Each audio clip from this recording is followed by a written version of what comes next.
Эми азыркы бул жакта тренерлер кичине эметип калабы деп атам, таарынып Бежать, побеждать, зарабатывать деньги, кормить семью. $6000 уттум. Эми ачыгын айтыш керек, кичине деңгээли жагынан төмөнүрөөк. Начинает нас в эти выборы толкать. Yani жөгүлүктүн деп жүргөн Кубанычбек. Мага 100 000 рубль төлөп беришти да, Кыргызстан рекордун койдуң деп. Кыргызстандан эмне кылып берди ал? Тилекке каршы эчтеке кылган жок. Конечно, мы достаточно на низком уровне находимся. Анан ошол кичинекей айылдан кантип чоң деңгээлге чыкса болот? Кыргызстанда таланттуу жеңил атлетчилер бар негизичи. Мы об этом не говорили, потому что мы боялись это говорить. Биздин улуттук курама команда Адинай паркында дагы машыгып атат. Мне здесь сложно прокомментировать. Жеңил атлетикасынын Месси, Роналдосу. 6 рекорд сенин мойнуңда экен. Баландар менен уруштургум келет дагы. Быйылкы сезондун медалдары Айнуса Галил кызы экөөңүз той качан? По женщинам даже сейчас никого и нету. Я говорить ничего не буду. Бир сөз менен айтканда Нурсултан Кеңешбеков ким? өжөр көкпөйт спортчу, өзүнүн максатына жетем деген.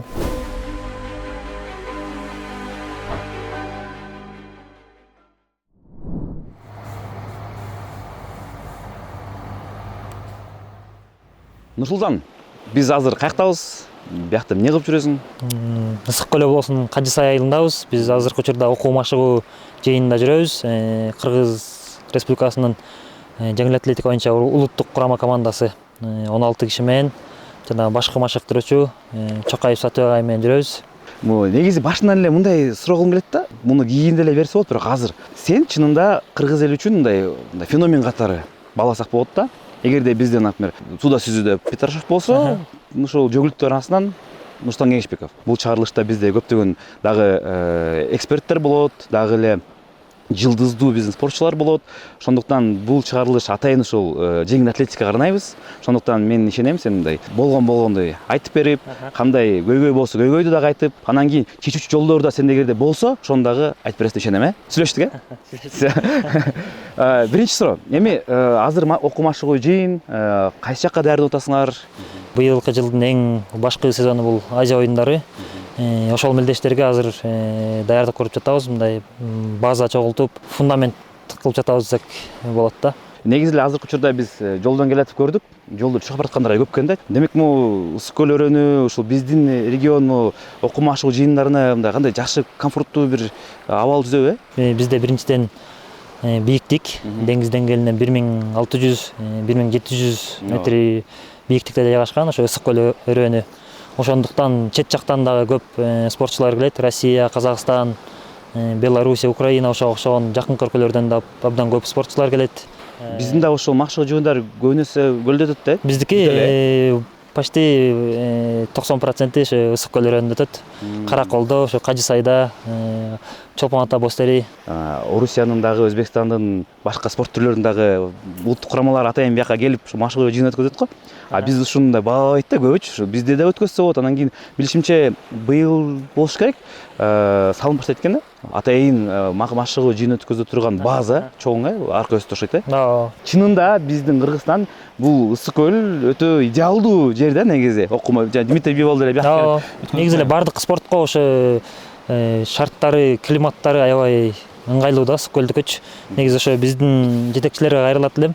Ошо ысык көлгө бир жакшы база салып берсе, ошо бассейн, беговой дорожкалар менен ошо окшогон бул биринчиден биздин кыргыз спортчуларына абдан чоң пайда алып келмек. Экинчиден ошо мамлекетке дагы финансылык жактан салым болмок деп ойлойм да. Себеп дегенде ошо айтып кеттим го, азыр эле Белоруссия, Россия ошо окшогон жакынкы өлкөлөрдөн көп спортчулар келет. Ошолор аркылуу дагы ошо мамлекеттин эсебине дагы пайда алып келсе болот болчу да. Нурсултан, эмедечи, окуу машыгуу жыйындарында тамак кандай болот? Ошол өтө кызыктуу да. Тамак аш жакшы, Кудай буйрса. Жымына карасам айткан жөнөкөй тамак экен, кандай делегесизби? Котлет, Ислам Махачев айтат го, чемпиондор жөнөкөй ушундай залдардан чыгат деп. Аны медальдар жанына көрүп калгам да. Мен өзүм сурангам негизи, ойлобогула деген Нурсултан медальдарын жанына алып жаткан деп. Быйылкы сезондун медалдары эмеде. Чемпионат Азияныкы бул, кросс. Бул акыркысы, Бул акыркысы Японияга барып келгендики. Бул болсо ошо Азиядан. Бул жана командныйдык, Командныйдык. Бул болсо Азиядан 1,5-3,000 метрдик. Мен деле негизи жанымда алып жүрбөйм. Бул жака келатып, эмеге киргем, встречага киргем, ошол жака ала кел деген жанымда да. Чоңдор мененби? Биздин райондогу акимат менен эмелер менен. Эмне зачет бар? Мындай бирдеке ардактуу атуу болуп атасың? Ардактуу атуу беришкен. Ардактуу атуу беришкен. Рахмат, ошо чоң сарай эл өкмөттөр эмелери колдоп эметип келет. Өзлөрүнүн эмесине жараша. Жок, ошо именно ошо область жактан негедир бир көңүл буруу эме болдук. Себеп дегенде бул спортсмен Бишкекте экен, Бишкектин эмелеринде экен деп жооп берип коюшуптур. Бирок өзүм төрөлүп өскөн ошо Чоктал айылым, ошо биздин айыл өкмөт Шайбек айыл аймагы болду азыр. Ошолор колдоп жардам берип келишет. Бирок ошо областтык деңгээлде азырынча болдук. Жана мамлекеттик сыйлыктардан кайсылар бар сенде азыр? Мамлекеттик сыйлык деле берген эмес мага негизи. Ошо эми ардактуу атуу алгам меникин. Андай Мамлекеттик деңгээлде жок. 15 жолу стартка чыгыптым жарым марафондо. Биринчи 2 жолу эме болуп калгам, провал болуп калган. 3-чү жолу чуркаганда менде биринчи место утуп, ошо полу жарым марафон кандай экенин, муну кандай чуркаш керек экенин, кандай тактикалык пландарды коюш керек экенин ошондо түшүнгөм 3-чү жолу чуркаганда. Ошону 9 жолу жеңиптирмин, биринчи орун тоюш. По-моему, ошо 2 жолу экинчи орун болуш керек. 2 жолу 4-чү орун болуп калганда. Эми сен жөнөкөй эле кыргыздын жигитисиң. Чокталда өскөн, айылдык. Чокталда кичинекей айыл да, эгерде билбесеңер, Чоктал өтө кичинекей айыл. Анан ошол кичинекей айылдан кантип ушул чоң деңгээлге чыкса болот? Кыргызстанда таланттуу жеңил атлетчилер бар негизичи. Аларды издеш керек. Мен өзүм легкий атлетикага келген эмемди айтып берсем, мен деле ошо мектепте окуп жүрүп, ошо мектептер окуучулар арасында спартакиадан ушинтип отуп келгем да. Азыр ошо тилекке каршы спартакиадан алып коюшту мектептер окуучулар арасында. Вот ошол окуучулар арасында спартакиада бул спортко ошо жаш таланттарды издегенге абдан чоң жардам берчү да. Тилекке каршы ошол жок болуп жатат азыр. Негизи ошо Кыргызстанда жеңил атлетика спортунун тарыхы бар өзүнүн. Кыргызстанда жеңил атлетиканы өнүктүрсөк болот. Мындай такыр эле артта калган спорт эмес да. Аракет кылсак, менин оюмча дагы жаш таланттар көп эле бар. Мен ушул сенин мисалың келип атат да, ошол кантип мындай этаптан айтсаң, биринчи этапта ошол спартакиадалар демек болгон, бирок могу кызыгуу өзү кайдан башталып кетти да бул? Өзүмдү айтып берсем, негизи спортко кызыкчумун мен кичинекей кезимден эле. 2010 жылы адашпасам ошо Гуанчжоудо Азия оюндары болуп өткөн. Ал жактан ошо Данияр Көбөновдун күрөшкөнүн көрүп атып, өзүм мындай эметкем да, алдыга максат алып, мен да ошо Азия оюндарына катышкым келет деп. Эмне спорттон экен эмес, ошолса Азия оюндарына катышкым келет, мен да барып ошо спортчулар менен жүргүм келет деп. Мындай жакшы результаттарды башка балдар тренировка кылып 1-2 жылда көргөзгөн результатты келип эле бир 2 ай, 3 айда эле көргөздүм да. Ошондон өзүмө да кызыгуу боло баштады. Ошо өзүмдүн биринчи медальдарымды утуп, ошо чемпионат эмелерден, спартакиялардан, ошентип ошо кызыгуу пайда болуп өтүп кетти. Өзүм негизи эмеге тапшыргам биринчи. Политехникке тапшыргам, эме деп, Тоо-кен факультетиндечи. Ал жакты да эметип койдум, ошо спорттун аркасынан ал жакты таштап, спорттук жолду тандап алдым. Демек бул негизи өзүңдө биягында бар болчу экен да, дээриңде болгон экен. Дээримде бар болчу, кызыкчумун. Шот ойлордо биринчи келчү экенсиң демек. Шот ойлордо деле келип калчумун болгон. Азыр болсо апрет болсо керек шот ойлорго, жолуп болсо керек эч ким. Бир эмеге чакырышкан былтыр. Шотой болуп ошо бирок ал жактан 4 километрби ушундайга чуркаганбыз. Бир тайып аткам да, ошондон бир эле жолу ушунда барып турдум. Аяктан чакырышты да, атайлапчы келип эметип койбойсуңбу деп. Ошондо как раз Азияны 2 жолу утуп, 2 жолку чемпион болуп келаткам да, ошо сен келип катышып койбойсуңбу, ошо сөздөрүңдү сүйлөп деп чакырган, барып чуркап келгенбиз. Адилбеке, отель канча адамга ылайыкташтырылган? Бир убакта 250 адамга орун бар. Андан сырткары биз азыр спорт комплексти бүтүрүп атабыз. Негизи спорттун бардык түрүнө ылайыкталган. Ичинде бассейн бар, тренажерный зал, кардио машиналар бар. Андан сырткары үй-бүлөлөргө дагы ылайыкташтырылган.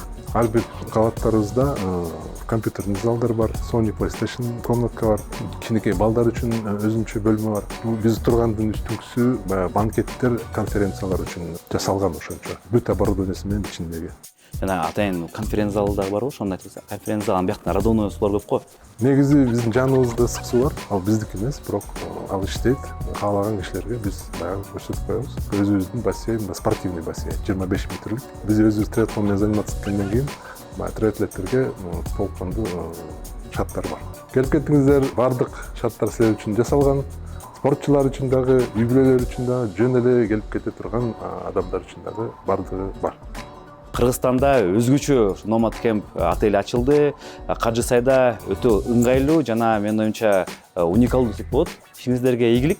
Кудай буйрса баарыңыздар келиңиздер, бияктын меймандостугун көрүп кетиңиздер жана ошондой эле ар бир спортчу үчүн сонун мүмкүнчүлүктөр биякта каралган. Анан мындай суроо да, азыр биз машыгуу жыйынына келдик. Биякта улуттук курама команданын маштыруучусу дагы бар, бирок сен өзүң дагы мен билишимче маштыруучу алмаштыргансың, жаңы маштыруучу бар. Ошол жанагы орусиялык Владимир Никитиндин маштыруучусу, тренери. Негизи кандай таасир этип атат? Азыр жаңы маштыруучу Никитин менен биргеликте болуп калат мындай машыгуулар болуп турат, ооба. Күзүндө келишет алар, ошо эмеге Бостериге. Күзүндө 1 ай 1,5 айга келет, жазында келет. Ошо Владимир Никитин менен чогуу машыгып, чогуу бир эме өткөрөбүз, окуу машыгуу жыйын. Эми кандай таасир этти десем, таасир жакшы эле болду мага. Результаттарым аябай эле алдыга жылды. Эмнелер өзгөрдү мына процессте? Негизи айтсаңчы. Эми процессте азыркы бул жакта тренерлер кичине эметип калабы деп атам, мындай таарыныпчы. Биздин билимди эметпей атат дегенсип. Бирок эми процессте мурдакыдан караганда мурда эми бизде объем окот, недельный объем. Бир жумада бир 200-220 километрге чейин объем алчубуз да. Беговой объем, то есть бир жумада 200 километр чуркайтсың, 200-200дөн көбүрөөк. Азыр меники бир 150гө чыгат, ашып барса. И то мен ал жарым марафонго даярданып атканда чыгат да. Например, вот Кытайга эмеге барып келдик, чемпионат Азиягачы.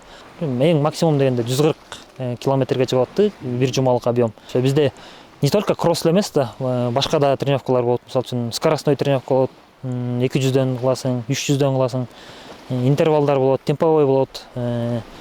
Ошолордун эмеси интенсивности жогорураак болуп калды азыр. Бирок мен деле мындай сразу көнүп кеткен жокмун бул методикагачы. Мага деле ошо 1 жылдай убакыт кетти да. 1 жыл ортодо жүрдүм, же результатым ар эмес, бер эмес болуп. Ошо 1 жыл өткөндөн кийин ошо жарым марафондон рекорд жаңырттым Түркүстанда. Ошо дээрлик бир 2 минутага жакын мурунку рекорддон жакшырта алдым да, батыраак кете алдым. То есть результаттарым да өстү, медальдар да болуп атат, буюрса жакшы эле. Орусияга көп каптап баштадың жана ошол старттарга да барып баштадың. Бул эмнеден улам болот? Ошол тренеримдин сунуштары, ошо азыр эме таап берди мага. Спортивный менеджер таап берди. Ошо менеджер мага мелдештерди издеп берет. Бул жакта мынча призовой болот, билет слеттерин алып берет. Ошо менеджер аркылуу иштешип, Россияга эмеге көбүрөөк чыга баштадым, соревнованияларга, мелдештерге. бул демек мындай башка деңгээлге акырындан чыгып аткан турбайсың. Буга чейин бул нерсе жок болчу. Жок болчу негизи, менеджер деген жок болчу. Сен өзүңө мындай жакшы экен, мындай ыңгайлуу. Жок, өзүмгө жакшы.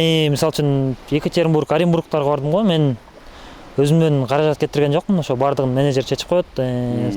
Жол кирени, самолетту тосуп алуу, жатакана, тамак аш бардыгы ошо соревнование өткөн уюштуруучулардын эсебинен, ошо менеджердин сүйлөшкөнүнө жараша болот да.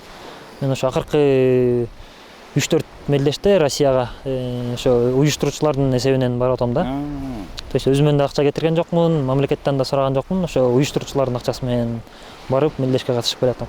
Андан сырткары ошо Казаньда рекорд койдум, Кыргызстандын. 1 минутадан да көбүрөөк жаңырттым да, мурунку эле өзүмдүн рекордумду. Ошого дагы мага 100 000 рубль төлөп беришти да, Кыргызстан рекордун койдуң деп туруп.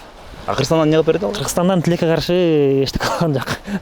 Кыргызстан рекорд жараткан үчүн орустар берди, кыргыздар берген жок да? Кыргыздар берген жок. Ошо Оренбургка да барып келдим, Экинбилага. Ал жактан рекорд жаңырттым. 2-нчи место алдым. Ал жактан 50 000 байгеле акча берди, рубль менен.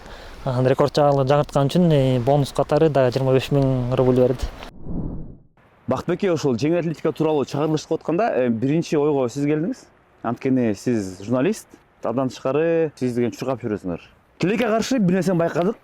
Байкап жүрөбүз, жеңил атлетикага мынчалык көңүл бурулбай эле да. Эмнеге андай болуп атат? Анан эмне кылыш керекпиз? Биз жеңил атлетика жөнүндө көбүрөөк адам айтыш үчүн, көбүрөөк адам билиш үчүн, көбүрөөк адам бөлүш үчүн.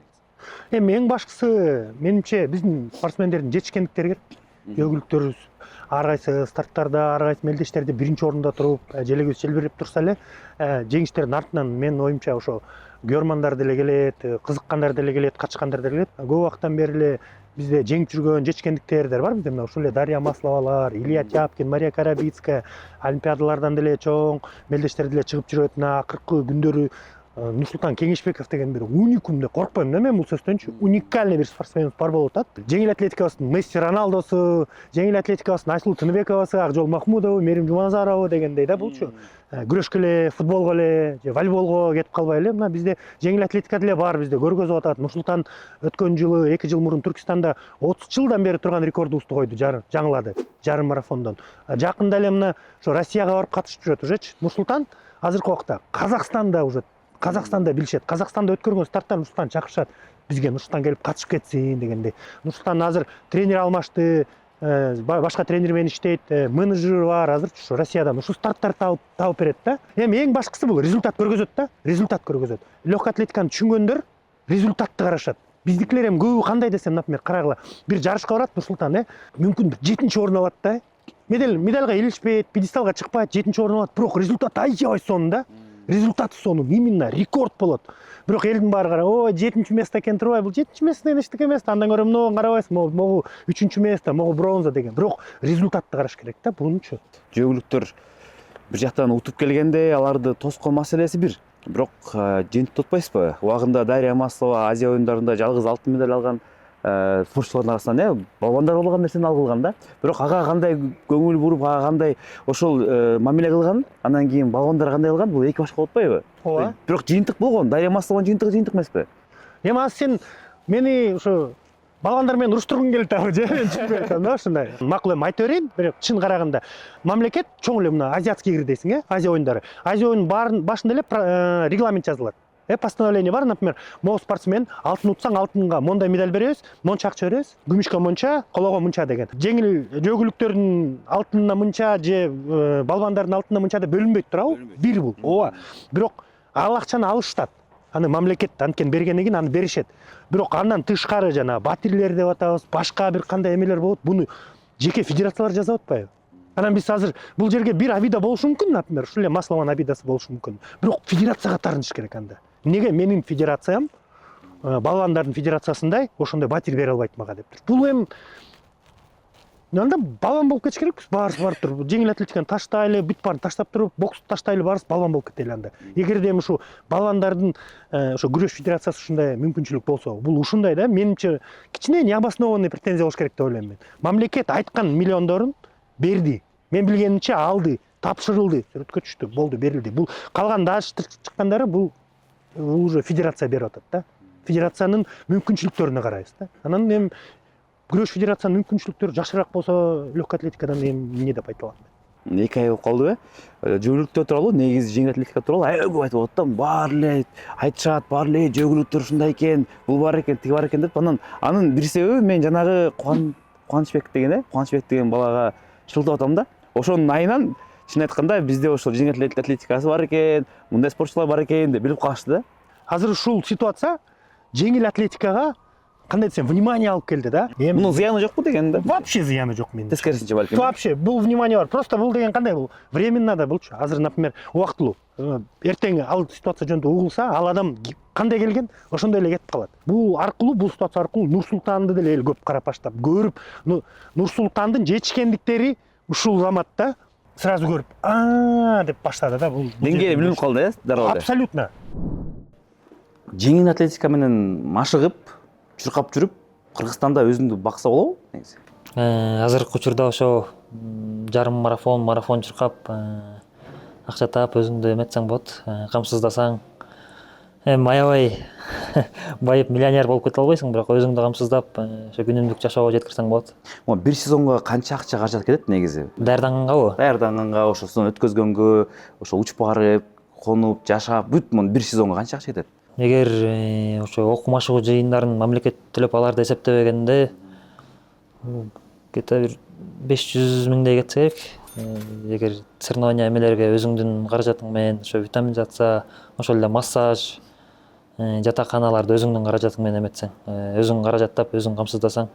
Бирок мага азыр айтып атам го, эме деп менеджерлер чакырып ошо уюштуруучулардын каражатынан барып атканга жараша мага кичине азыраак кетип калды да, ошо акыркы 1 жыл, 1,5 жылдан бери. Мен айтканым бул спортчулар бизде стипендия менен жашап жатышпайбы? Анан кийин жакында ошо улуттук Олимпиада комитети стипендианттардын тизмесин чыгарганда тилекке каршы сенин атың да чыкпай калды да тизмеден. Мага таң калыштуу болду. Анан сен ошол чыкпай калганда билчү элең ага чейин сен жок экенсиң тизмеде, анан кийин көргөндө кандай болду? Так ага чейин эле билгем негизи. Ошо июньдарда, по-моему, кичине мындай эме болду. Түшүнгөн жокмун башынан. Бир аз мындай көңүл түшүү болду. Себеп дегенде мен да ошо стипендияга ишенип жаткам, мен алат болушум керек деп. Бирок тилекке каршы ал стипендияга койгон жок. Себеп дегенде бул жактан эме болуп калды, ошо гендердик теңдик болуп калды да. Бизде ошо Кыргызстанда негизи эле ошо эркек спортсмендер көбүрөөк экен. Ошол эле күрөштө, башка спорт түрлөрүндө дагычы ошо азыркы ведущий спортсмендер ошолордун баарына берип, анан ошо кыздар азыраак болуп калыптыр да. Негизи ошо МОКтун указаниясы бар экен, гендерный равенство болуш керек. 50-ге 50 болбосо да, где-то 60-ка 40 кыздар болуш керек депчи. Вот ошого байланыштуу мен тизмеге кирген эмесмин. Өзүң негизи көлдө турасың, жашаган жериң Бишкекке барып жашап турасың да, аяктан кандай? Бишкекте ошо окуп жүргөндө жашап турдум, ошо биздин академиянын жатаканасында. Ал жакта тилекке каршы мен азыр эмем жок. Үйүм же батирим жок Бишкекте. Ошо туугандардыкына, достордукуна барып турам. Демек азырынча ала элек экенсиң да? Алганга аракет кылып атабыз, бирок ошо толугу менен бүтө элек да. Андай жартылай алдым десем болот, бирок азыр бүтө элек. Эме го, ипотека. Мамлекеттик эмеден алам, ГИКтен. Мындай кичинекей эме барбы мындай ГИКтен дагы мындай сиздерге мындай жеңилдиктер? Жок, жеңилдик жок. Кантип эле эмеге туруп 8% төлөп ошого эме алдым. Жарымын төлөп ошо 8% эмен.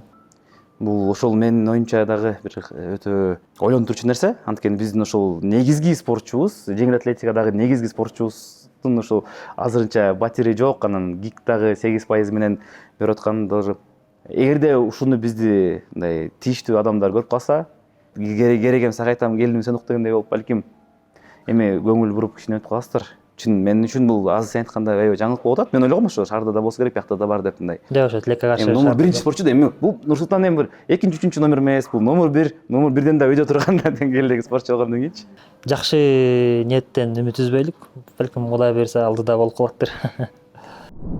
Вы организовывали раньше вместе с Номад забеги в нашей стране, да? Да, я занимался организацией забегов, я работал в организации Nomad Sport и сейчас помогаю им на стартах. Вот сейчас у нас какой уровень организации забегов в стране, вообще любительский бег? Любительский бег, он разный. Я хочу сказать, что у нас в середине апреля будет забег, например, Just the Me, а мест уже нет. Людей, желающих принять участие, намного больше. Любительский бег, он развивается. Бегунов очень много. Но вот профессиональный спорт, их число бегунов ограничено, их достаточно мало в стране. Любители побегать там 10 километров, там 5 километров, говорят то, что слишком дорого. То есть как будто бы неоправданные завышенные цены для покупки стартовых пакетов, да? Насколько дорого вообще организовывать такие именно ивенты и в целом это все оправдано ли? Не знаю, насколько компетентен я говорить об этом, но я знаю, что затраты организаторов, они очень большие. Это на плаву, там медалька, водичка и все, дорога перекрыта. В целом сейчас тенденции такие. Вот я зарегистрирован на марафон в Берлине, мы платили 300 евро. Регистрация в Москве, она стоит 6-7 тысяч рублей. У нас и в Казахстане это примерно 2-3 тысячи сомов. Я думаю, что это соразмерно, это нормально, потому что организаторы обеспечивают и безопасность, и питание, и медали. Все ложится на их плечи, в том числе и бонусы призовые для тех, кто бегает быстро. Какой вообще потенциал бега в нашей стране? И сейчас мы можем ли перейти на этот уровень? И что мешает нам вообще в целом переходить на другой уровень? Давайте скажу цифрами. 10 лет назад, когда я начинал бегать, в полумарафоне в призы попадали ребята, которые бежали 1:27. Сейчас, чтобы попасть в призы, нужно бежать в районе 1:14, 15, 16. То есть за 10 лет уровень вырос любительского спорта. Уровень профессионального спорта, результатов на том же полумарафоне примерно остается на том же уровне, что и был, за исключением Нурсултана Кинишбекова, да, которого вы, наверное, знаете. Он побил рекорд Кыргызстана, 2 раза его побивал за последние 2 года, а остальной уровень, он остается на том же уровне. А, по вашему мнению, в чем проблема все-таки именно нашего профессионального бега? В чем проблема все-таки?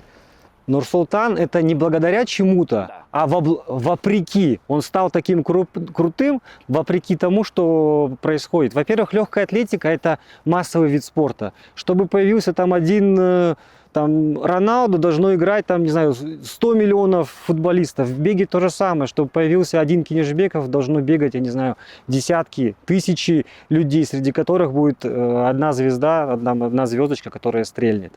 Поэтому здесь должен быть массовый вид спорта, плюс поддержка государства. Это обязательно. Мгм. А вот саму уникальность сейчас Нурсултана Кинишбекова, как вы можете объяснить, почему он настолько крут, если вот у нас система такая не налаженная, скажем так, да, не такой высокий уровень вообще легкой атлетики и бега в частности, но есть Кинишбеков. В беге не бывает случайных результатов. Случайно можно проиграть в беге, прибежать последним, но случайно выиграть нельзя. Поэтому это большой титанический труд, за которым стоят годы тренировок и сотни, наверное, десятки тысяч километров. Бул жакта биздин эме күнүмдүк расписание. Эмне кылабыз, канчада подъем, завтрак бар жазылган, экинчи тренировка, биринчи тренировка. Биякта демек 16 спортчубуз, 16. Ар кандай дистанцияларда? Ооба. Мына жалгыз номер беришкен ага. Бизде негизи азыркы учурда фармакология кандай болот? Мен билишимче сөзсүз түрдө азыркы спортчулардын эң негизги бизде көйгөйдү ушул болотпойбу? Фармакология мамлекет тарабынан эме жетишерлик берилбейт да. Калган өзү сатып алабыз, өзү эметип алабыз. Кымбат. Жана эмеде чыгып кетти го, витаминдер 100 000 сомдук витамин дегендер. Канча сомдук негизи витаминдер азыр? 100 000 аябай эле көбөйтүлүп эметилип айтылган да. 100 000 сомдук витамин жок. Негизи мындай бир ай деп кой, бир айга канча сомго витамин кетет? Эгер күчтүү спортсмен болсоң, Эгер сизге деген да? Мисалы үчүн Азия чемпионатына же Азия оюндарына даярданатсак, ошо 100 000ге жакындатса болот да, бирок баардык витамин жоготушу соревнования баардык эмесинечи. Кете бир 70-80 миңге жакшы кетсе керек. Ал жакка ошо массажисттердин жумуштарын кошуп, жанагындай анализ эмелерди кошуп айтканда да, бүт комплексин айтканда, так бир эле витамин 100 000 сом аябай эле эметилип айтылган да. Основной биздин тренировкаларды ушул жактан кылабыз. Акыбалы тилекке каршы. Тилектеги бассейнде экен, Тилектеги бассейнде. Ошо основной эң эле маанилүү тренировкаларды, машыгууларды ушул жактан кылабыз. Жана айтып кетпедимби эме деп. Скоростной тренировкалар болуп калат, интервалдар болуп калат, темповой тренировкалар. Эң эле основнойлорду ушул стадиондон кылабыз. Тамашалап Кажысай арена деп. Кажысай арена деп. Өзүбүздүн арабызда. Бизде Кыргызстанда абал ушундай, инфраструктура жок. Жана бир убакытта чыгып кетти эле го, биздин улуттук курама команда Адинай паркында дагы машыгып атат депчи, эми болгон да. Болгон. Тиги биздин Спартак стадионунда жабык болуп турат, биз. Азыркы күнгө чейин жабык болуп туруп, анча дээрлик 2 жыл өттү. Дагы деле колдонууга берилик, жеңил атлетикага.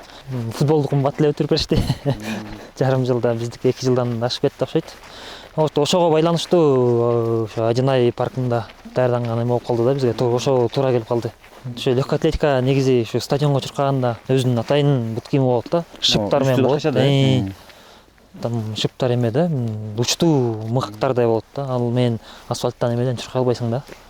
Только эмеден чуркаш, резиновый дорожкадан чуркаш керек. Азыркы учурда эгерде улуттук курама команда Бишкекте машыгуу жүргүзсө, дагы деле Адинай паркта чуркайбы? Тилекке каршы ушундай болуп калат го. Стадиондорубуз ачыла элек. Эме да бар, Роордочу. Бирок ал жакка ошо эмете бербейт да. Былтыр биз барганда киргизген жок. Директор эметип киргизген жок. Негизи эми балким сүйлөшсө болот болуш керек биздин ошо башчылар, жетекчилерчи. Бирок ошо сүйлөшүү жүргүзүлгөн эмес да. Биз Азия чемпионатына даярданып атканда ошол үчүн биз мажбур болгонбуз. Адинай паркта тренировка кылып эметкен даярданган. В прошлом году говорили про парк, в котором мы стоим, Адинай. То, что это единственное место, где сборная Кыргызстана может тренироваться. То есть других мест пока нет. Стадион закрыт и непонятно, когда откроют. Как вы считаете, вот это то, что ситуация происходит, это нормально, то, что вот сборная нашей страны в Адинай тренируется? Наверное, нет. Потому что для тех, кто выступает на дорожке, им обязательно нужен гладкий, хороший стадион.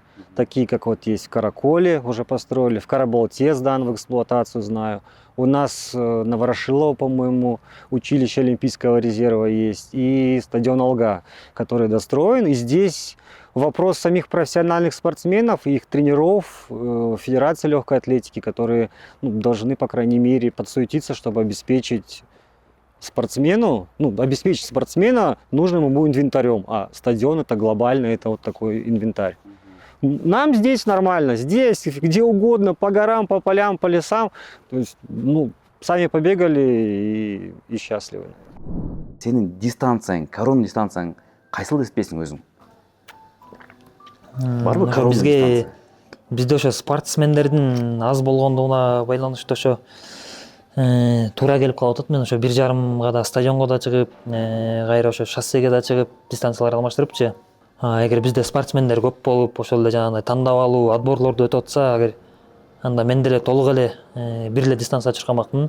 Ошо жарым марафон чуркамакмын да, эгер менден башка дагы ошо күчтүү спортсмендер болсочу, например, ошо 1,5га, 5ке, 3кө чуркагандар болсо, мен анда ал дистанцияларды бошотуп эле өзүм ошо коронный дистанция, жарым марафондор чуркайт болчумун. Демек көздөгөн ушак экен да негизи. Кудай буюрса ошо марафонду аракет кылабыз. Азыр жарым марафондон жакшы жыйынтыктарга жеттик. Буюрса рекордторду койдум. Өзүмдүн рекордумду 3 жолу жаңырттым, адашпасам. Эми буюрса ошо марафонго даярданайын деген ойлорум бар, пландарым, ниеттерим бар. Азыркы учурда сен өзүңдөн бир планың бар, могу рекордду мен жаңыртсам деген дагы бир.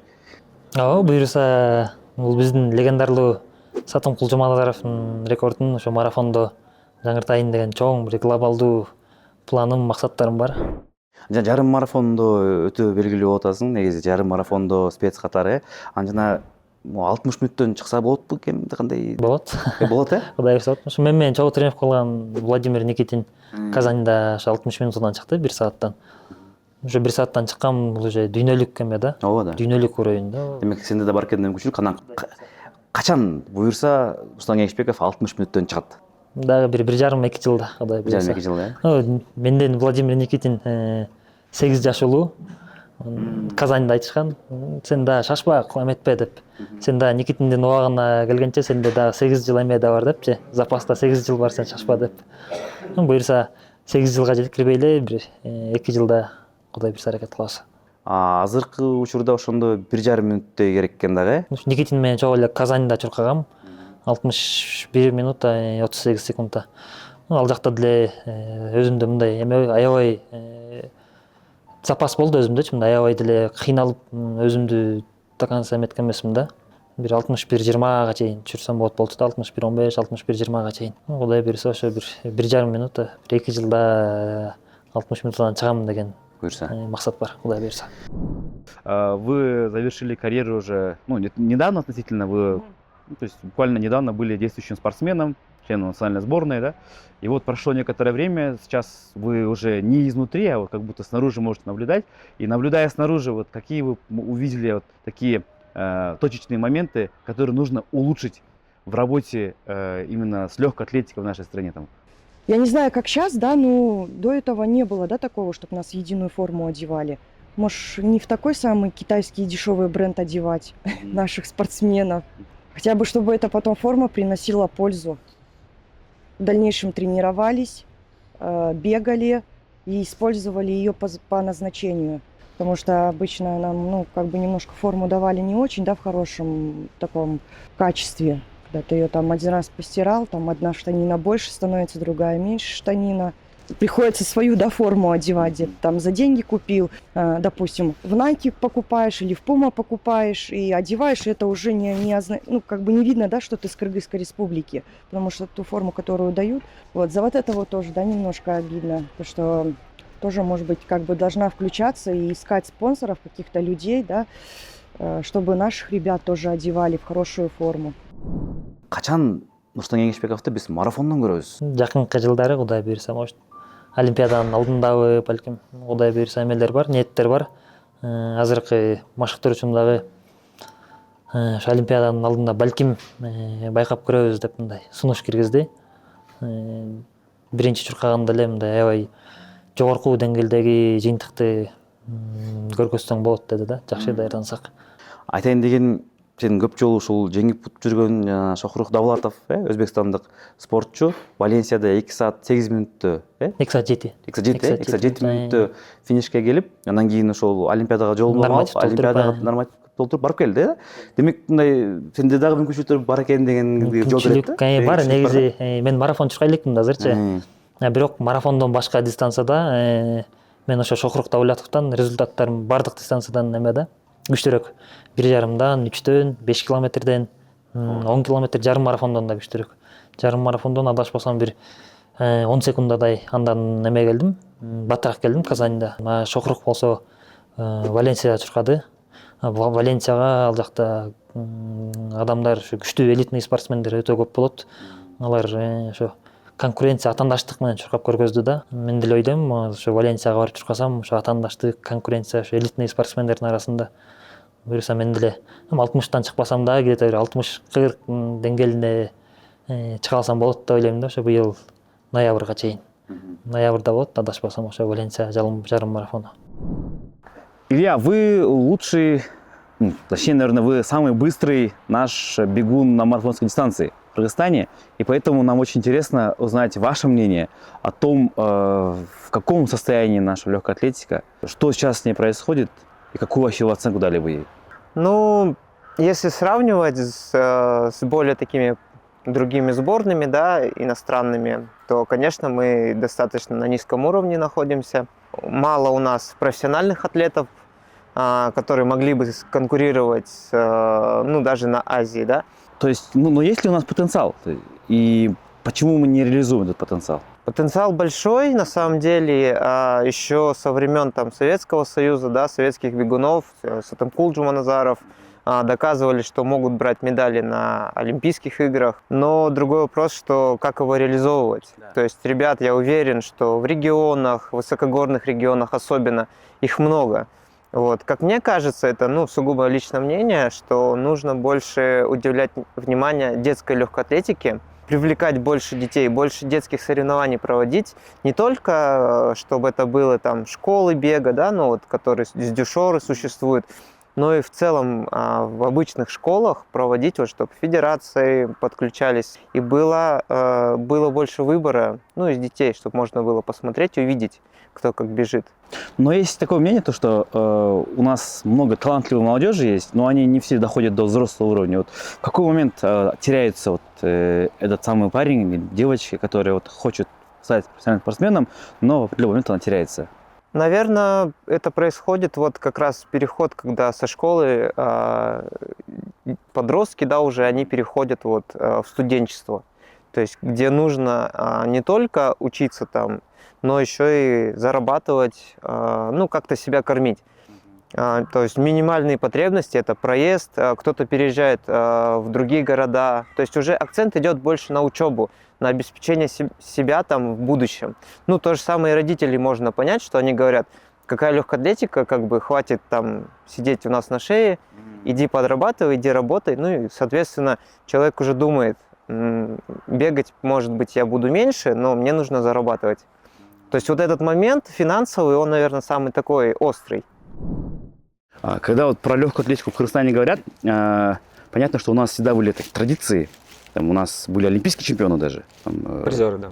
Чемпионы, имеется в виду, брать Советский Союз, и были и чемпионы. Там Колпакова, да, там Мария Кулчунова-Пенигина и там Сатымкул Джуманазаров, он вообще призер, да. Вот сейчас многие легкоатлеты, Дарья Маслова тоже об этом часто говорила, и в интервью тоже, что обделяют легкоатлетов, что вот за нами, ну, не так хорошо смотрят, как за борцами, как за футболистами. Сейчас вот такая вот ситуация, что поделать? Как вы считаете, оправданы ли вот ее слова? И в целом, чувствуется ли то, что легкая атлетика в Кыргызстане, она как-то в тени остается других видов спорта? То, что в тени она остается, наверное, это общемировая практика. Все любят футбол, да, весь мир, есть другие виды спорта, которые более популярны. Мне здесь сложно прокомментировать, потому что я не обладаю вот теми знаниями и не смогу. Ну, вы как любитель, Я как любитель могу сказать, знаете что? Да. Вот у нас есть крутой марафонец Илья Тяпкин, Да. который бегает иногда там 7-10 марафонов в год. суперэлитные профики бегают 1, 2, максимум 3 старта в год. Знаете почему? Потому что им помогает государство, им помогает спонсор, кто-то еще. А нашим спортсменам нужно бежать, побеждать, зарабатывать деньги, кормить семью. Понимаете? И нужно стартовать не 2 раза в год, а нужно стартовать 5 и 10 раз, чтобы выиграть 10 стартов и заработать денежку. А если ты готовишься к 1 или 2 стартам в год, ты можешь показать мега результат, ты можешь показать крутой результат. Полгода готовишься, выступил, есть результат. А если ты стартуешь каждые 2-3 месяца там, на марафоне, ты можешь рассчитывать только на результат, который немного хуже твоих возможностей. То есть, получается, сейчас наши спортсмены, они вынуждены вот этих коммерческих стартов постоянно выступать, чтобы там просто элементарно кормить себя, да? Ну, получается, да. Вот сейчас недавно был чемпионат Кыргызстана по легкой атлетике в манеже, в помещении, да? Как вы думаете, сколько человек выполнили норматив мастера спорта? Вот. Все дистанции бежали там от 60 метров до 3000. Ну, я не знаю, человек 5, наверное. Всего одна девушка. Одна девушка. Одна девушка, которая бежала и 400, и 800 метров. Она и там по уровню мастера спорта. То есть остальные не дотягивают. С регионов люди не приезжают. Почему не приезжают? Вот Джалабада, да, не было. Я не видел там спортсменов. Может быть, потому что у них нет денег для того, чтобы приехать в Бишкек и выступить. Для меня это тоже загадка. Но уровень, он такой. Можете вот пару слов о нем сказать? Потому что сейчас, как я, понятно, что он лидер, да, сборной, лучший наш легкоатлет. В чем его какая-то некая уникальность, да, и вот в чем он очень сильно хорош? Ну, Нурчик, он, во-первых, психологически сильный человек. Это уже одно из. До этого он работал с тренерами здесь, да, с нашими тренерами. Он видит, что нету продвижения. Он начал искать тренеров за границей. Пытается, да, тоже развиваться в этом смысле, да. Стоит на месте, да? Да, он не стоит на месте, что там здесь я не смог, и все, я там сменил, сменил гражданство и уехал в Америку. Нет, он так не делает. Мо жакында эле Кытайга барып жеңип келдиңер, Чемпионат Азия чемпионаты болуп жеңип келдиңер. Куттуктайбыз. Чоң рахмат. Анан кийин адан келгенден кийин сиздерде ошол кандай тосуп алышты, мамлекет тараптан бир кандай өзгөрүүлөр болду? Ачык айтканда эч ким тосуп алган жок бизди. Биз Алматыга учуп келип, Алматыдан Кордайга келдик. Ал жактан өзүбүз чек арадан өтүп, мен мындай жакын дос балдарым тосуп алды, өзүм классташ балдарым. Ушулар менен отуруп, тамак ичип сүйлөшүп отурдук. Мамлекет тарабынан же ошо спорттогу жетекчилер тарабынан тосуп алуу эмелер болгон жок. Бирок биздин президентибиз Мавлян Номонович бизге чейин, биз менен кошо Кытайга чейин барып бизди колдоп, жардамын көрсөтүп жүрдү. Чоң рахмат. Алар ошо Кытайда калып калды. Мавлян Номоновичтарчы. Ошого байланыштуу же биздин качан келерибизди билбей калыштуу жетекчилер. Ошондон тосуп алуулар болгон жок окшойт. Түшүнүктүү. Жана жакында эле Иракта дагы бир жакшы байге болгондо, Жакшы байге болду негизи. Канча байге болду? Негизи 10 байге болду. Биринчи орунга $10,000, 9, 8, 7, 6 болуп ошентип 10-чу орунга чейин болду. 10-чу орунга $1,000. Мен 4-чү келдим. 4-чү $6,000 уттум. Нурсултан, эми сен олимпиаданын даамын татып көргөн адамсың да. Олимпиаданы көргөнсүң, олимпиада эмне экенин да билесиң.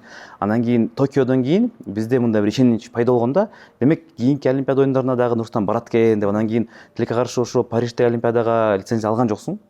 Анан кийин негизи эле кандай сенде ушул учурда сезим болду, кандай реакция болду? Негизи ошо 2024-жылы абдан жакшы башталган. Ошо рекорд койдум, андан кийин барып удасынан 2 алтын медаль уттум Азия чемпионатынан. Башында мен рейтингде бар болчумун, где-то бир апрелдерге чейин. Негизи ошо 1,5 45 адамды тандап алат рейтингден өтүпчү. Мен 43-чү ушундай болуп жүргөм да. Менде уже мүмкүнчүлүктөр аябай эле чоң болчу. Өзүм деле ишенип калгам. Кудай буйруса, ошо Парижге барат экенмин депчи. Бирок тилекке каршы ошо Азиядан келип эме алып калдым, жаракат алып калдым. Ал жаракат менен ошо 1,5 ай жүрүп калдым. Тренировка, машыгуулар жок. Полный токтоп калды машыгуулар, тренировкалар. Мен ошо кайра майларда эле өзүмө келип баштадым да акырындан. Ошо убакыт жетпей калды. Негизи түшүндүм уже эметеримди. Барбай каларымдычы. себеп дегенде ошо основной старттар, основной эмелер ошо май июнь болот да. Майларда уже өзүмдүн формама келе алган жокмун, пикке чыга алган жокмун да, ошондо эле түшүндүм уже эме экенинчи. Мага уже шанстар жок, мындай аябай оор экен. Кичине көңүл түшүү болду. Менден дагы катуураак бул атамдын көңүлү түштү. Себеп дегенде аябай ишенип аткан, мен эметем деп, лицензия алат, эмеге барат депчи, Парижге барат деп. Бирок ошо тилекке каршы жаракаттын айынан бара албай калдым. Могу кийинки Олимпиадага дагы көп эмес убакыт калды. Бат эле убакыт өтүп, мынакей 2 жыл убакыт калды. Сенде кандай пландар, кайсыл дистанциядан негизи биз көрө алабыз? Кудай буйруса бардык эле дистанциядан аракет кылып көрөм, дагы убакыт бар 2 жыл. Кайсынысы жакыныраак болсо, нормативке же лицензияга ошонусунан аракет кылабыз. Ойлоп атам буйруса мен деле ошо марафондон аракет кылабыз го деп. Себеп дегенде ошо тренерим мындай эме менен айтканда, бир ишеним менен айтканда, башкача ишеним менен ошо марафонду көрөбүз Олимпиаданын алдында. Ошо жакшы результат көрсөтө аласың депчи. Буюрса ошо марафондон аракет кылабым го деп ойлонуп жатам. Азыр пландар жок, мындай жөн эле ойлор, кыялдар десем болот. Вы, мягко говоря, достойно нас представляли на международной арене. Чемпионаты Азии, Азиатские игры и Олимпийские игры, точно. Вы завершили карьеру, уже 4 года назад, да, получается? Получается, в 2021 году, после Да. Олимпийских игр сразу. Да. Как вы думаете, не было ли какого-то у вас сожаления, что, может быть, рано завершили карьеру? Я уже тоже немножко устала вкладывать в себя. Но все равно уже это как бы спорт спортом, да, но надо вовремя остановиться. Да. Если ты вовремя не остановишься, то ты можешь и без ребенка остаться. И потом начали еще вот такой вот момент. Выборы проходят, на нашей федерации начинают нас в эти выборы толкать. И если мы отказываемся, значит, у нас полный отказ во всем идет. Мы об этом не говорили, потому что мы боялись это говорить. Вот это тоже за это обидно. Я тогда не понимала, да, моя молодая была. Но сейчас вот когда повзрослела уже, моя голова, да, повзрослела, я это начала уже понимать, что люди просто вот начали пользоваться, да, вот этими моментами. И за бесплатно это, все за бесплатно. И просто вот там писали многие там, вот ты позоришь свое лицо, там имя, туда-сюда. А когда у тебя начальник стоит, и он тебе говорит вот так делай, ты же это делай, ты же будешь это делать. Вот. Еще немножко тоже тренера, да, сыграли роль. Тогда же Аманкулов был, да? Да. Вот, тоже не было, да, таких нужных людей, как бы, чтобы подсказали вот эти вот моменты. 9 жылдан бери эле ушул стадиондо машыгып келатабыз. Эң биринчи ошо 2017-жылы келгем күзүндө. Балдар айтышкан, стадион курабыз бүгүн, тренировка стадиондо болот деп. Мен ошо сиз айткандай мындай чоң ошо Бишкектегидей стадиондо элестетип келгем. Кудайга шүгүр, ушул жакта эле тренировка кылып 2024-жылы 2 жолу Азияны уттум. Именно ушул жакта, ушул стадиондо даярданып барып, Азиядан 2 алтын медаль алгам. Жөнүндө карасаң, бул бак грунт го, чагың башка, покрытие. Бизде ошо көлдө негизи стадион жок. Ошо айла жоктун эмеси да, айла жоктун кылганы. Бирок ушул жер мындай идеалдуу экен, стадион курганга. Негизи стадион экен да бияк.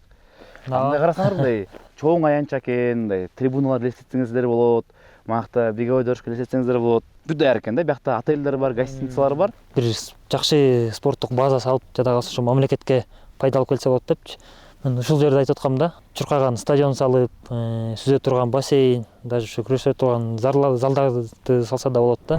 Ушул биздин шартка байланыштуу ушундай оор абалдарда машыгып атып, анан кийин башка жакта да көрөсүңөр да, бул жакта мындай экен, казактар бар, өзбектер бар. Мындай бир ой келет да, кантсе дагы адамбыз да, аяктан бир чакырык болсо, ошол жака кеткен ойлор да болду беле. Чакыруулар болгон. 4 университеттен сунуш келген 2020-2021 жылдары Америкадан, Американ университеттеринен. Бирок ошо эмнегедир көңүлүм көп тарткан эмес да, ошо барып. Лучше бул жакта өзүм туулуп өскөн жерде жүрүп, бул жакта эле машыгып кылып, ошо Кыргызстан пайда алып келсем деген, мындай Кыргызстандын желегин көтөрсөм деген ойлор менен ал сунуштан эметкем, баш тарткан болчумун. Негизи сунуштар болгон. Жу жанагы эмедей кылсачы, Петрашовто эле ушул аякта окуп жүрүп, анан Кыргызстанга чыгып жүрсө болот го негизи. Негизи болот болчу, бирок ошол кезде мен жаштык кылып койдумбу, мындай көп терең ойлонгон эмесмин да. Сунуш келди, бир аз ойлонуп туруп эле жок деп эле ошентип чечим алып койгом да, эрте шашып койдум окшойм жаштыкка салып. кетет десе эле өзүң да ошол Американын желегин тагынамдагы паспорт алам бүттү Американец болом деп. Антесем де мындай уже Америкада калам, мындай Кыргызстанга эметпейм, ошо Америкада жашап ушак деле калып калам деген ой келип кеткен да. Ошон үчүн кичине шашып койдум окшойм. Жүрөгүңдө качан болду эле ушундай могу негизи мага өзүмө керекпи, ушундай абал болуп атат, Кыргызстанда жеңил атлетикага көңүл деле бурулбайт, ушундай эчтеке деле жок, мындай жерде жүрөбүз, керекпи мага бул, андан көрө башка нерсе кылбайм деген ойлор болду. Болгон андай ойлор эми. Эң биринчи ошо машыгууга келип, машыгуулардан чарчап оор болгондо өзүм суроо бергем. Жат болупту кечинде. Нурсултан, сага ушунун кереги барбы? Ушунча жаның кыйнап эмне кыласың деп. Уже уктап туруп эс алгандан кийин кайра ойлоруң башкача болуп, мындай мотивация алып десем болот да. Ошентип кайра машыгууну эмени улантып кеткем да.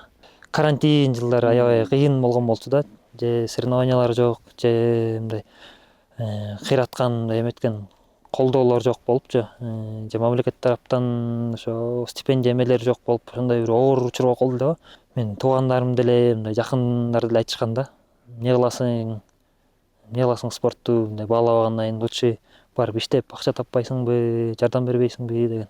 Жана айтып кеттим го, Азия оюндарына барып эметем деген, спортчу болом деген кыялым бар болчу депчи. Ошо кыялымдын аркасынан өжөрлүккө, көкпеттикке салып атып, Кудайга шүгүр бүгүнкү күнгө келип отурабыз. Спорттун аркасынан да анча мынча болсо да уже тыйын таап өзүм жашооңду кура баштадым да. Если бы вам дали шанс изменить что-то одно там в нашей системе, что бы вы изменили бы? В первую очередь дисциплинированный тренер. То есть который проблема в тренере? То есть именно в Да. тренерской школе самой? Да. Проблема в тренере. Тренера, ну они вот оттренировали там и все, и как бы дома, да, находятся. А именно профессиональные тренера, которые дисциплинированные, которые вот работают с профессиональными спортсменами, они живут на сборах. И тренера, и профессионального спортсмена вообще никак нельзя отделить друг от друга, да. У нас нету таких дисциплинированных тренеров. Ну, хотя бы еще 3 стадиона построить, открытые, чтобы были. Вообще, прям, чтобы люди свободно заходили. И... Ну и, конечно, вот, не знаю, проблема с тренерами, да. Может, как-то, не знаю, может, зарплату добавить или еще что-то, чтобы тренера горели, да, вот, спортом и работали с детьми. Потому что я даже не знаю, вот, кто у нас из тренеров может сейчас опять вот именно выносливость поднять. У нас же ни спринтеров, ни выносливости, у нас же нету ни таких тренеров прям сильных.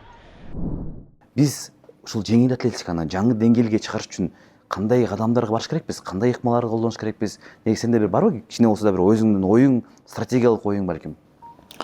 Эң биринчи эле бул машыктыруучулар азыркы учурда бир ошо бир 70-80% жаш курагы өтүп бараткан машыктыруучулар да, ошо жаңы жаштарда кызыгуу жок, ошо машыктыруучу болуп иштегендергечи. Ошо жаңы жаштарды ошол эле Европага, Америкага жиберип, окутуп, жаңы нерсе үйрөтүп, ошо машыгуу процессин ошолор кандай болот, Америка же Европа кандай жол менен машыгат, кандай система керек, ошолорду үйрөтүш керек эң биринчи эле. Андан кийинки экинчи бул ошо эмелерди куруш керек, стадиондорду, шарттарды түзүп бериш керек. Эгер ушулардын баарын кылып эметсе, бизден ойлойм, даже ишенем, көптөгөн чемпиондор, спортсмендер чыгат деп. Бул жөгүлүктөрдүн эң негизги жана чемпиондор бул Африкадан чыккан спортчулар болуп атпайбы? Анан биздин ушул Кыргызстанда, өзүбүздүн өлкөмдө да бизде лидер болсок болот, ооба, бирок мындай дүйнөлүк деңгээлде, Азиан деңгээлде канчалык түрдө бизде мүмкүнчүлүктөр мындай бар, потенциалыбыз бар ошол мындай лидер болгонго? Азиянын деңгээлинде биздин потенциал чоң, себеп дегенде ошол эле Гүлшан Айсатарова, Илья Тяпкин, Мария Карабийская, айта берсек көп, ошо акыркы эле Дарья Маслова эмне деген жыйынтыктарды көргөзгөн. 2018-жылы, по-моему, ошо жалгыз алтын медаль алган Дарья Маслова. Төмөндө айткан шарттарды көңүл буруп, ошолордун үстүндө иштеп койсок эле, Азиянын ошо лидери болобуз деген эмелер чоң да бизде, мүмкүнчүлүктөр, ошого умтулсак болот негизи. Можете вот пару слов о нем сказать? Потому что сейчас, как я, понятно, что он лидер, да, сборной, лучший наш легкоатлет. В чем его какая-то некая уникальность, да, и вот в чем он очень сильно хорош? Ну, Нурчик, он, во-первых, психологически сильный человек. Это уже одно из. До этого он работал с тренерами здесь, да, с нашими тренерами. Он видит, что нету продвижения. Он начал искать тренеров за границей. Пытается, да, тоже развиваться в этом, ну, в этом смысле, да. Стоит на месте, да? Да, он не стоит на месте, что там здесь я не смог, и все, я там сменил, еще вот это, сменил гражданство и уехал в Америку. Нет, он так не делает. Как вы думаете, вот сейчас какие есть такие точечные, ну, то есть, скажем так, именно точки в нашей федерации и в системе легкой атлетики, которые, ну, строго нужно менять, которые самые такие болезненные? Ну, финансирование в первую очередь, потому что, условно, там, поехать на сборы, да, ну, мы ждем там от государства. То есть, наверное, должен быть какой-то свой фонд, который бы покрывал какие-то расходы. Экипировки, вот у нас мы уже с чемпионата Азии вот мы получали, нам говорили, подпишите контракты там, вам выдадут экипировку. И в итоге мы приезжаем на Азию, нам выдают шорты, майку и кроссовки. Кроссовки даже не всем по размеру подходили. Повторюсь, это вот маркетинг, это реклама тех же не только атлетов, но и самих соревнований. То есть у нас, если прийти на любой старт, даже летний на стадион, у нас нету зрителей. Я приезжал в Казахстан, у них реклама везде висит. Илья, каким вы бы хотели видеть нашу легкую атлетику через 10 лет? Ой, ну, конечно, хотелось бы, чтобы это был процветающий вид спорта, независимый в какой-то мере, чтобы, ну, спортсмены не ходили, сами не просили, чтобы все было, чтобы была своя база. Очень хотелось, чтобы это было где-нибудь на Иссык-Куле, своя база, там, со стадионом, с гостиницей, куда, ну, легкоатлеты могли приезжать, не только там дальнобойщики, да, марафонцы, средний бег, но чтобы это и метания были, какие-то, не знаю, коллаборации с крупными брендами, чтобы были, чтобы рекламные вот эти моменты, чтобы, ну, федерация вот работала в этом направлении через 10 лет. Пускай это там будут не какие-то супер крутые бренды типа Nike, Adidas, но даже своим брендом мы бы были рады. Дагы бир суроо, сен азыркы учурда ошол эл аралык деңгээлге чыктың, машыктыруучуң дагы ошол орусиялык машыктыруучу, анан биз карасак ошол биздин дагы спортчулар ошол сыртка чыгып башташты да, ошо машыгыпчы. Азыркы учурда жана Айнус Кагали кызы Кенияга барып, ошо тренировка кылды, биздин жакынкы ошол жана ошол эле шоурук табылат, ал деле ошол жакта жүрүп келди. Анан сенде ушундай пландар барбы ошол жака барып, Кенияда, ошол эле жана Африкалык мамлекеттерге? Менде деле ошондой ойлор бар, ошондой кыялдар бар. Өзү мен деле барып келсем болмок болчу. Ошо Айнус Кагали кызы менен мен деле барып келсем болчу чогуу. Бирок ошо азыркы тренерим эмнегедир ошо биздин Ысык көлдү жакшы көрөт, Ысык көлдү сүйөт. Биз ошо сунуш киргизгенбиз, ошо Никитин дагы, мен дагы. Барып келсек кандай болот деп чогуу депчи. Эгер бул жактан сенде бардыгы болуп атса, мисалы үчүн ушул жакта эле тренировка кылып, ушул жактан результатын көрсөтүп атса, результат көрүп атсаң, сага эмне кереги бар, эксперимент кылып, башка эмени көрүп депчи. Ошентип айтканда, бизге ушул Ысык көл эле жетет деп. Бирок өзүнө мындай жеке Негизи ойлор баарында эле болот ал, менде деле болгон андай ойлор. Бирок ошо тренердин айтканын угам, берген тапшырмасын аткарам. Ошондуктан азырынча ошо биздин эле кереметтүү Ысык көлүбүздө окуу машыгуу жыйындарын өткөрүп, ушул жактан машыгып турам. Какие старты ждут в этом году вас? Какие цели на этот год? На этот год это азиатские игры, конечно. Я сейчас и сам готовлюсь, и супругу готовлю к азиатским играм. Из ближайшего Ташкентский марафон, Алматинский полумарафон, возможно, и Иссык-Кульский марафон. Обычно говорят, что именно на марафонской дистанции как время проходит, с возрастом оно приходит, оказывается, да? Вот это именно искусство марафонского бега. Мне кажется, вы только-только подходите к этому всему моменту, да? Ну, уже 42 марафона за плечами есть. 42 марафона. Не знаю, подхожу, нет, но пока любовь к бегу, к марафонскому не угасла, скажем так, пока амбиции позволяют, здоровье позволяет, будем тренироваться, будем, наверное, какой-то пример молодым ребятам подавать, ну а дальше как получится. И вот последнее. Сейчас у нас в стране именно на марафонской дистанции, ну, мы видим там человек 5, может быть, да, а вообще в целом какая обстановка именно в марафонской дистанции, какие ребята растут и какой потенциал вот сейчас именно? На самом деле, вот именно в марафоне сейчас практически никого нету. Даже 5 человек нету. Именно из бегунов, да. Вот. Есть Аман Мумуналиев, вот он в прошлом году бегал. Ну, и я. Это вот из мужчин. Из женщин все, никого нету. Я не знаю, Гульшаной Сатарова, вот она побежит, не побежит, потому что, ну, тоже свои там нюансы, как бы это к ней. Сардана Трофимова тоже неизвестно. То есть по женщинам даже сейчас никого нету. Именно из профессионалов. То есть до половинки доходят, а марафон не бегут уже. Мен билишимче ошол азыркы учурда ошондой старттарга дагы көбүрөөк барганга оюң бар окшойт анткени азыр карасам чакырып аткандай самал Казакстан, Өзбекстандагылар өздөрү чакырып, анан алар тарап чакыргандан кийин мындай жол кирем төлөп берип, бир гонорар төлөп бергендер болобу?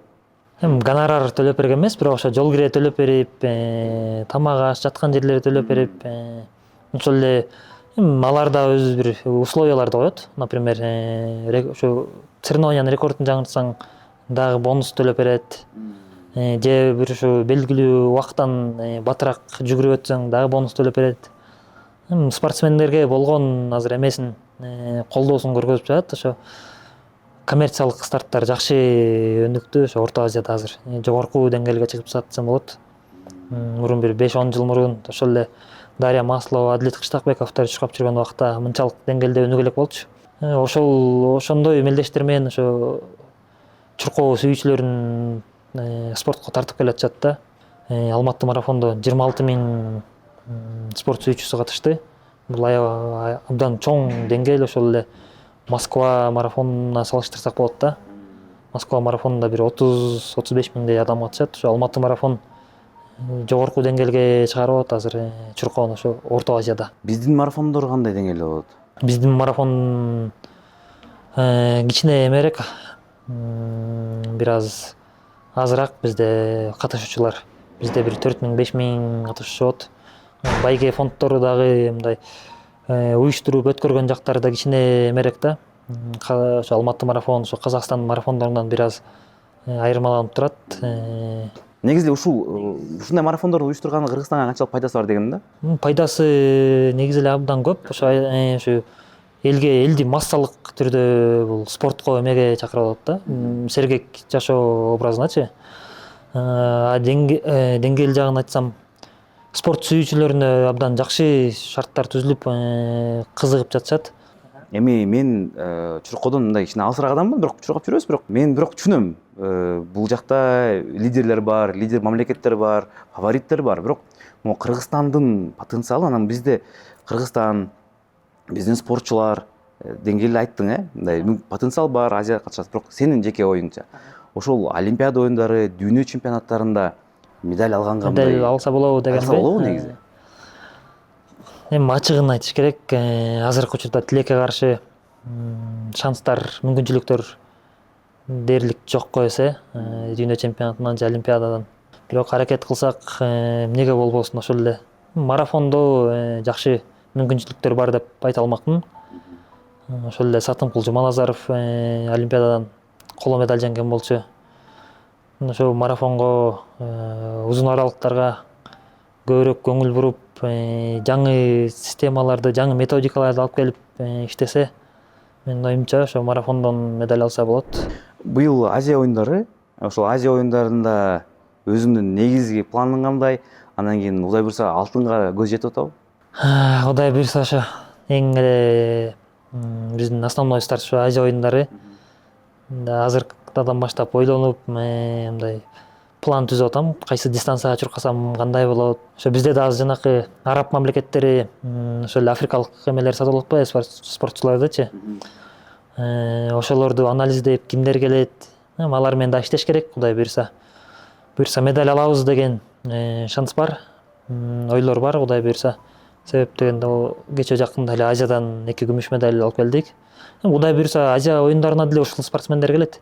Балким 1-2 жаңы спортсмен келиши мүмкүн. Кудай буйрса медаль алышыбыз керек.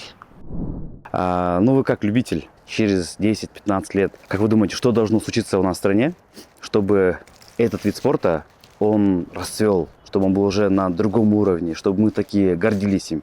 Нужны старты. Как вот есть там берлинский марафон, московский марафон, должен быть крупный старт, бишкекский там марафон, полумарафон, на который бы гражданам Кыргызстана было бы возможно зарегистрироваться, допустим, за 500 сом, за 1000 сом, да, вы поднимали вопрос денег. Например, тот же Стамбул. Для граждан Турции регистрация на наши деньги там 1000-1500 сом, а если ты хочешь регистрироваться, если регистрируется иностранный гражданин, он может платить там 100 евро, понимаете? И за счет этого организация проводится тоже на высоком уровне, а местные жители выступают практически бесплатно. А что должно быть? Ну, массовость должна быть поддержка, должны быть ресурсы у государства, должны быть... Желание государства, может быть, даже. Желание, наверное, оно будет. Сейчас сменился президент Федерации, по-моему, легкой атлетики в декабре прошлого года. И, наверное, изменения по чуть-чуть будут. Поэтому в это верить нужно. Нурсултан Кеңешбеков тууралуу 20-30 жылдан кийин айтканда сен ошо кандай сөздөрдү уккуң келет өзүң жөнүндө? Ошо азыркы Сатымкул Жуманазаровду айтып аткандай, медалиста деген кыялдарым бар. Кудай буюрса ошо Олимпиададан медаль алып, мени көрүп, ошо азыркы жаш муун мындай дем алып, мындай ошо спортко келип, чуркоого келип, ушу жеңил атлетиканы өнүктүрсө деген оюм бар, Кудай буюрса. 20-30 жылдан кийин айтып, ошо ушундай Нурсултан Кеңешбеков деген спортчу болгон, мындай жыйынтыктарды көргөзгөн, Нурсултан көргөзгөн жыйынтыктарды көргөзсөк болот деп, ошондо менден бир мотивация алып, ушу жаш муунду спортко тартсам деген чоң максатым бар. Сен жашооңдо ушул мына сынып калган, сынай турган учурда сага жөлөк таяк болуп турган адамдар кимдер алар негизи? Эң биринчи эле ата энем, бардык эле спортсмендердин ата энеси колдосо керек, оор эмелер болгондочу. Анда ошо менин классташ досум бар. Ал да легкой атлетикалык нөкөс чогуу келгенбиз, ошо мектепти бүтүп эметкенде Тимур Исаков деген узундукка секирет, ал да ошо эмелерге чыгып жүрөт. Ошол досум мотивация берип, мени колдоп турат. Анда кыйынчылыктар болсо мен ага мотивация берип, мен аны колдоп турам. Чоң спортчу болгондон кийин мына көп нерсени урмандыкка чалат экенсиң да. Көбү жана үй бүлөлүк жашоондо урмандыкка чалып коет да. Анан кийин сенде мында эми бул тууралуу сурабасак болбойт. Жаман болду беле дегендейчи. Сразу ич баштаганда карайсың. Кичине жер болчу. Жок, бул эми мында ачык эле маалымат да. Айнуска Галил кызы экөөңөрдө мында мамилеңиз бар, э? Ооба. Той качан? Баары деле билет, үйдөгүлөр деле билет. Жашым деле ошо үйлөнүп, бир үй бүлө курганга келип калды. Үйгө барсам эле айтат, качан той, качан үй бүлө курасың деп. Мен да бияктан деп ай. Жада калса дос балдарым деле үйлөнүп алгандар, кыйын болду элечи. Качан үйлөнөсүң сен? Жүрө бересиңби деп. Эми буюрса ошо быйыл Азия оюндарын өткөрсөк, жакшы ийгиликтүү өткөрүп алсак, Кудай буюрса ошо күзүндө үй бүлө курсамбы деген ниеттер, ойлор бар. Шуну эстеп алган макулбу? Күзүндө үйлөнбөсө сурайбыз дагы. Эмне болду деп баягы сөзүндө. Бизде блиц соо бар кыска. Стадионбу же шоссебу? Кызыктуулук жагын алсак, стадион, финансылык жактан же ушундай популярный болом десең шоссе. 5 километр же 10 километрда? 5 километр. 5 километр, э? Эртең мененки чуркоо же кечинде чуркоо? Эртең мененки чуркоо. Эң оор окуу машыгуу жыйын каякта өттү эле? Биринчи окуу машыгуу жыйын бул Караколдо өткөн. Кыргызстандагы эң кооз чуркоо жери? Ысык көл областы, Каракол шаары. Дүйнөдөгү кайсы марафонго сөзсүз катышкың келет? Кудай буюрса, Валенсия, Чикаго, Токио марафондоруна. Машыгуу учурунда музыка угасың же тыныч жүрөсүң? Маңайга жараша болуп калат. Кээде музыка угуп чуркап калам. Кандай музыка ошо болгондо? Ар кандай популярный музыкалардын баарын эле угам. Кээде кыргызча музыкаларды угам биздин. Эң оор атаандаш? Дүйнөдөбү же? Эми ар дайым ошо менен атаандаш. Менин эмемди алсак, Куринас Ахмадиев менен экөөбүздүн атаандаштыгыбыз Алматыда, Ташкентте, ошол эле Россияда көп жакта болот. Никитин десем болот. Тилекке каршы Никитин азыр ута элекмин, буюрса утам деген ниеттер бар. Ал да менин бир максатымда. Бир сөз менен айтканда, Нурсултан Кеңешбеков бул ким? Өжөр көкпөт спортчу. Биздин максатына жетемин деген. Эгерде бир мүмкүнчүлүк болсо, дүйнөдөгү жашап өткөн же жашаган адамдардын ичинен каалаган адамдан ким менен отуруп сүйлөшмөк элең? Норвегиялык жеңил атлетчи Якоб Ингебриксен менен сүйлөшмөкмүн. Себеп дегенде ал айттык го, ошо Африка өлкөсү бул орто узун аралыкта доминанттар да. Ошо кенийстерге, эфиопторго, ошо африкан спортсмендер жалгыз туруштук берип, жадагысы аларды утуп олимпиаданын чемпиону болуп калган спортчу да. Бунун деңгээли абдан бөлөк. Тренировка жөнүндө сурамакмын албетте. Кандай тренировка кылат, эмне кылыш керек ошол африкалык спортсмендерди утуш үчүн деп. Сага ийгилик. Эң башкысы сиз менен сыймыктанабыз. Ар дайым көрөбүз, колдойбуз. Эми Кудай буюрса алда дагы чоң жетишкендиктер дагы бар деп эсептейм.